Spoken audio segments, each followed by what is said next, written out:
కాబట్టి ఒక్కసారి మనం ఆలోచిద్దాం.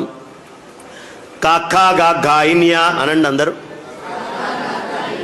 కొంచెం మెల్లిగానే అంటున్నారు. పాత ఎప్పుడో స్కూల్లో చదువుకున్నాం, మళ్ళీ బయటికి ఇది చెప్పుకోవడానికి ఇలా నలుగురు కలిస్తే తప్ప విడిగా కాక్కా గాయిన్యా అంటే నవ్వుతారు పిల్లలు కూడా. కాబట్టి ఇక్కడే చెప్పుకుందాం. కాక్కా గాయిన్యా. ఎక్కడి నుంచి వచ్చింది చప్పుడు? ఈ గొంతులో ఈ భాగాన్ని గుర్తించండి. కాక్కా గాయిన్యా కొండనాలిక దగ్గర వచ్చిందా? ఇప్పుడు చాచా జాయిని అనండి. అంటే కొండనాలిక కింద, నాలికకి కొంచెం పైన, ఇందాకటి కంటే కొంచెం పై భాగం వాడారు. చూసుకోండి. చాచా జాయిని అయిందా? దానికంటే కొంచెం పైకి వస్తున్నారు. ఎలా చెక్కారో చూడండి అసలు అక్షరాలని. టాఠా ఢాణ ఎక్కడి నుంచి వచ్చింది? మధ్య నాలిక నుంచి వచ్చిందా? అది మడవకుండా టాఠా ఢాణ అనండి చూస్తా. టాఠా ఢాణ. ఋషి ఎలా చెక్కాడో చూడండి అక్షరాలని. నెక్స్ట్ తాథా ధాన. నాలిక కొస వాడకుండా అనండి. ఎవరు అన్నారే నాలిక కొస వాడకుండా అనండి అంటే. తాథా ధాన అనగలరా? లేదు కదా. మళ్ళీ పెదాలు వాడకుండా పాపా బామా. పెదాలు వాడకుండా అనమంటే అనేసారే.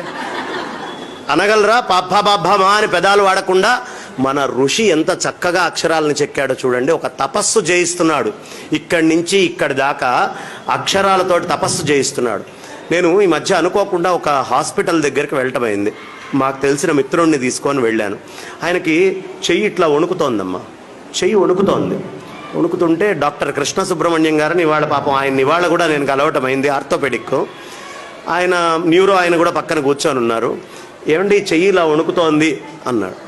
అంటే ఆయన మామూలుగా ఏదో టెస్ట్ చేయాలి కదా. ఆయన ఏమడిగాడంటే, ఏమండి దృష్టద్యుమ్నుడు అని ఆగకుండా 10 సార్లు అనండి అన్నాడు. ఈయన డాక్టరా వేదాంత, మేం చెప్పాల్సిన ప్రవచనం ఏం చెప్తున్నాడేంటి అని అనుమానం వచ్చింది. సరే ఈయన అంటున్నాడు, మాట రావట్లేదు. అయ్యా, ఈ మాటని బట్టి నాకు అర్థమైంది, మీ నరాలలో ఒక రకమైనటువంటి శక్తి మొత్తం కోల్పోయారు, తద్వారా మీరు బయటికి మాట్లాడలేకపోతున్నారు అని చెప్పాడు. ఇప్పుడు చూడండి, ముసలివాళ్ళు అయ్యాక స్వరం ఇంత గట్టిగా కంఠం ఇలా ఉంటుందా? ఎందుకు? నరాలలో సత్తువ తగ్గితే నోట్లో మాటలో తేడా వస్తుంది. అంటే మాటకి నరాలకి తేడా ఉంది. పక్షవాతం వచ్చింది, మాటలో తేడా వస్తుందా?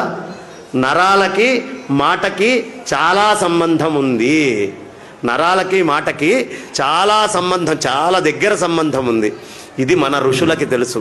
అందుకనే చిన్న వయస్సు నుంచి మనతోటి రకరకాలైనటువంటి పద్యాలు, శ్లోకాలు, అక్షరాలు.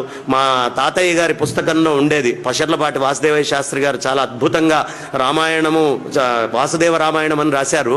ఆయన సంస్కృతాంధ్ర పండితులు అభినవ నన్నయ్య భట్టారక అని ఉభయ భాషా ప్రవీణ. ఆయన భూభృద్భిక్కుధరోద్ధరోద్ధిత సురద్విచ్చిచ్చరభ్రాడ్ధను పృథ్వీద్రేడ్ధృతరోషధీడ్కరుచి వాగ్భక్త్రక్షరేడక్షర ఇలా రాసుకుండేవాళ్ళు. ఆ పుస్తకం తీసి చదువుతుంటే అబ్బా ఎంత గొప్పగా ఉంది అని. మళ్ళీ అది నోట్లో తిరగాలి అంటే ఇది సాధన చేసి ఇది చదివేటటువంటి వాడికి అనారోగ్యం తొందరగా రాదట. 1 కిలోమీటర్ ఉరికితే ఎలాంటి శక్తి వస్తుందో మీకు నరాల్లోకి, గట్టి పద్యమో, ఒక స్తోత్రమో, ఒక నామమో ఆగకుండా చేస్తే అలాంటి శక్తి వస్తుంది. కాబట్టి ఉరుక్కుంటూ వెళ్ళలేరుగా వయసు పెరిగిన తర్వాత. లేదా ఉరకగలిగితే జాగింగ్ చేయగలిగిన వాళ్ళు చేయొచ్చు, వాళ్ళు అక్కర్లా, వాళ్ళు మాట్లాడకుండా ఉంటేనే ఉత్తమం. కానీ జాగింగ్లు, ఎక్సర్సైజులు చేయలేని వాడు కొవ్వు కరిగించుకోవడానికి, నోట్లో శక్తిని, ఎనర్జీని పెంచుకోవాలంటే ఏం చేయాలయ్యా? వాగగ్ని, వాయు అనేటటువంటిది అగ్ని. ఈ అగ్ని ఎప్పుడు వస్తుందండి బయటికి? కొలెస్ట్రాల్ అనేటటువంటిది కరిగితే అప్పుడు అగ్ని నోట్లో నుంచి బయటకు వస్తుంది. కాబట్టి వాక్కు అనేటటువంటి అగ్ని వాయుస్సంధానం ఉపనిషత్తు చెప్తుంది.